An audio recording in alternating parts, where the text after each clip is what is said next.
Assalamualaikum warahmatullahi wabarakatuh. Masih bersama saya Asep Doni Pradana di STV Channel. Pada kesempatan kali ini, materi yang akan kita bahas adalah mengenai mata pelajaran pemodelan perangkat lunak. Di pertemuan sebelumnya, saya sudah menjelaskan mengenai macam-macam model perangkat lunak atau macam-macam model pengembangan perangkat lunak. Saya akan ulas sedikit mengenai model perangkat lunak tersebut. Yang pertama itu ada model waterfall, kemudian ada prototype, kemudian ada spiral, kemudian ada RAD, ada agile, dan ada scrum. Dari beberapa model pengembangan perangkat lunak ini, kita akan bahas satu persatu mengenai apa saja kegunaannya, kemudian kelebihan dan kekurangannya dari model-model tersebut. Pada kesempatan ini yang akan kita bahas adalah kita akan membahas model waterfall terlebih dahulu. Waterfall atau biasa juga orang mengenalnya adalah pemodelan linear sequential model. Ya. Ada yang mengatakan model sequential, ada juga yang mengatakan waterfall. Sebenarnya itu sama saja ya. Dan ada juga yang mengatakan waterfall itu adalah model air terjun.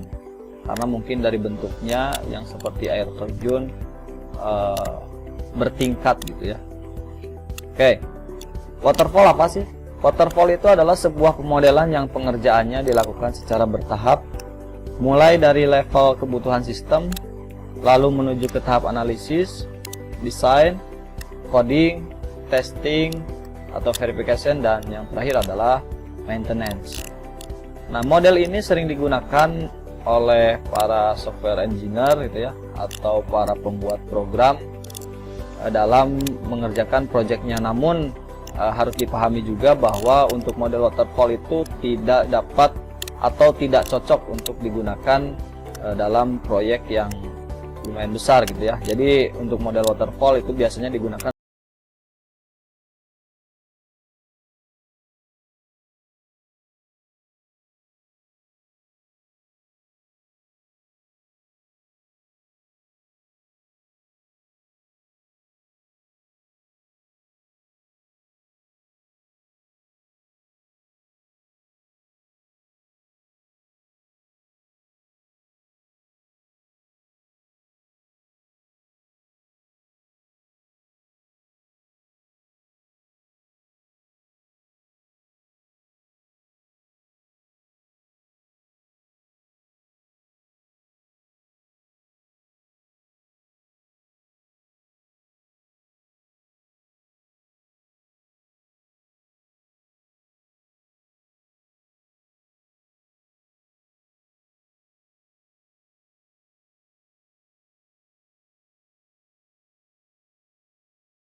kebutuhannya selesai, maka kita masuk ke tahap desain. Adapun ketika di tahap desain ini ada sesuatu yang dirasa kurang, nah ini waterfall ini bisa kembali lagi ke tahap yang sebelumnya, yaitu tahap analisis. Nah begitu juga ke tahapan yang lainnya. Jadi ketika misalkan di analisis oke, kemudian ke desain oke, kemudian ke implementasi atau codingnya oke, namun ada kesalahan di bagian ini misalkan, maka kita juga bisa balik lagi ke bagian yang sebelumnya. Itulah model waterfall pada intinya. Ada 5 tahapan tadi. Yang pertama itu analisis, kemudian yang kedua adalah desain, kemudian ada coding, kemudian ada testing dan maintenance ya. Kebutuhannya apa? Nah, di bagian analisis ini, di bagian tahapan yang pertama itu adalah analisis. Ketika kita membuat sebuah program atau perangkat lunak, kita harus mengumpulkan kebutuhan secara lengkap yang akan dianalisis tersebut. Ya. Apa saja kebutuhan-kebutuhannya? Di sini harus benar-benar matang. Jadi orang yang menganalisis itu sebenarnya harus orang yang pernah bekerja atau orang yang pernah mengalami sendiri dia sebagai programmer misalkan, atau yang membuat program. Jadi tidak bisa misalkan kita nih anak SMK mau langsung jadi seorang analis, nggak bisa ya, itu sangat kecil kemungkinannya. Karena apa? Karena harus bertahap dulu, kita harus ngalamin dulu menjadi seorang programmer. Nah baru kemampuan kita meningkat menjadi analis di atasnya. Nah sebenarnya sih kalau misalkan kita berbicara masalah struktur jabatan di pengembangan perangkat lunak, setelah programmer itu tidak langsung ke analis, tapi masuk dulu ke programmer senior, kemudian ke project manager, baru setelah itu masuk ke seorang analis. Namun singkatnya sih, ketika ingin menjadi analis kita harus jadi dulu programmer, baru kita bisa menjadi analis. Kemudian di tahap ini kita definisikan kebutuhan program yang akan dibuat, kebutuhan perangkat lunak yang akan dibuat kita pastikan dulu kebutuhan fungsional dan kebutuhan non fungsionalnya. Apa sih maksudnya? Kebutuhan fungsional itu adalah kebutuhan dari sistemnya itu sendiri. Fiturnya ada apa saja. Kalau misalkan kita buat aplikasi itu, apakah harus ada loginnya, ada tambah datanya, edit datanya, dan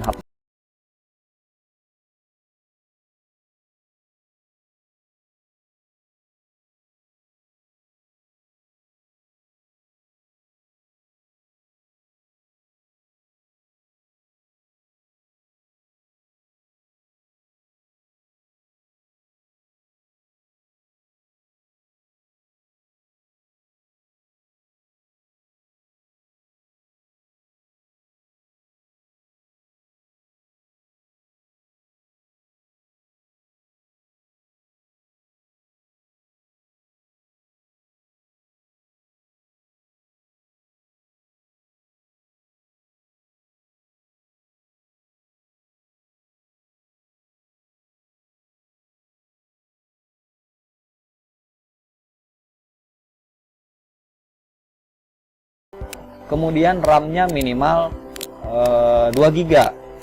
Kemudian lagi misalkan prosesornya minimal adalah Core 2 Duo. Nah, itu adalah kebutuhan non fungsional, yaitu kebutuhan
perangkat-perangkat yang akan digunakan, perangkat kelasnya seperti apa, perangkat lunaknya seperti apa.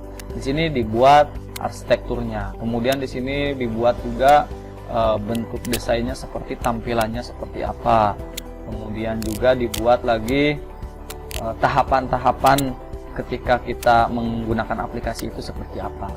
Itu tahap program dengan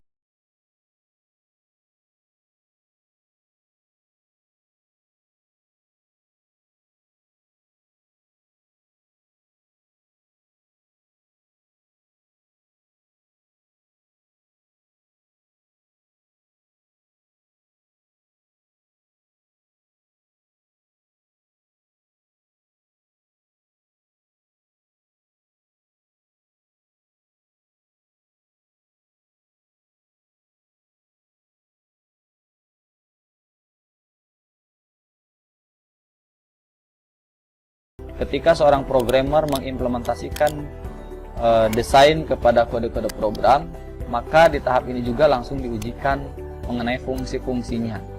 Sebenarnya ini bisa loncat ke tahap berikutnya, namun kadangkala ketika seorang programmer membuat kode program, mereka tidak hanya membuat kode program tanpa diuji, melainkan diuji secara langsung sebenarnya gitu ya. Kemudian perancangan perangkat lunak direalisasikan sebagai serangkaian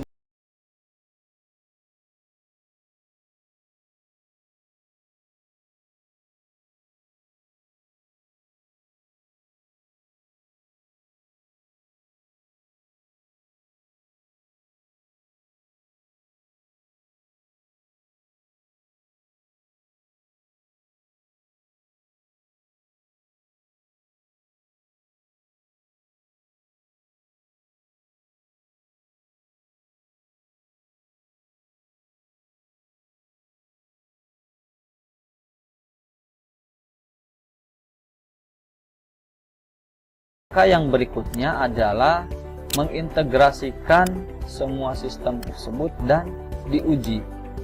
Pengujian sistem itu ada beberapa cara ya. Ada black box dan ada white box. Apa sih black box? Apa sih white box itu ya?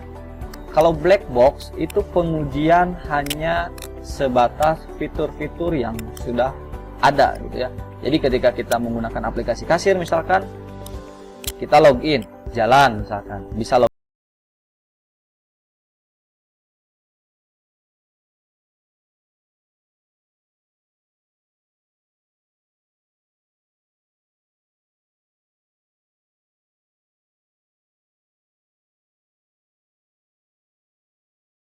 Sebagainya dapat berjalan.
Nah, ini adalah beberapa kelebihan dari waterfall.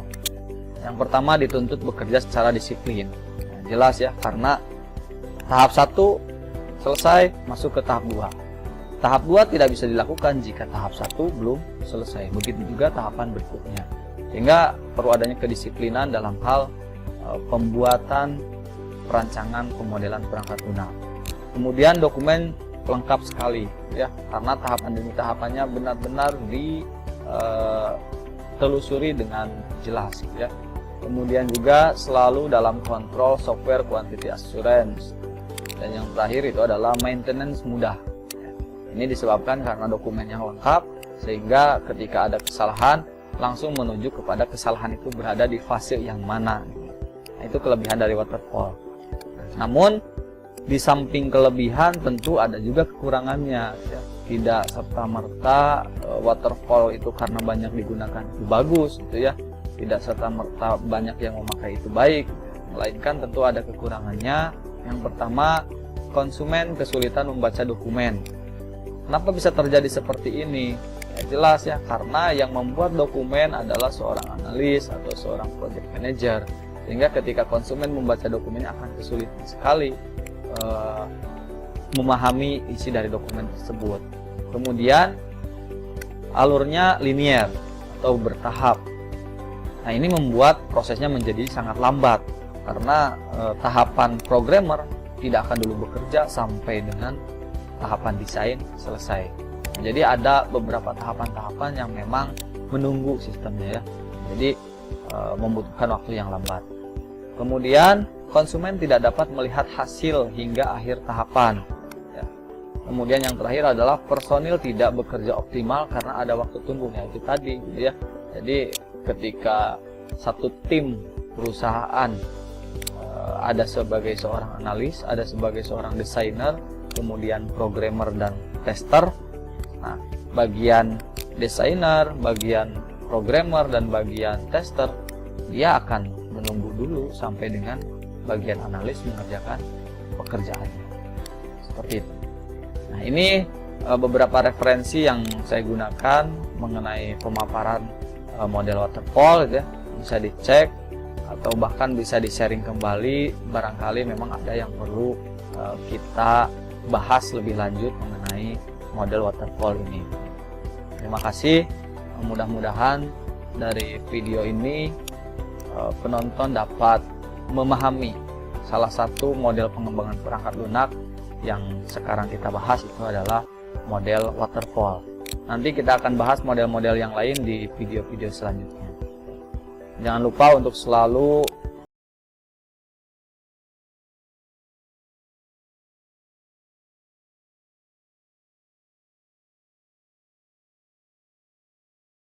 wabarakatuh.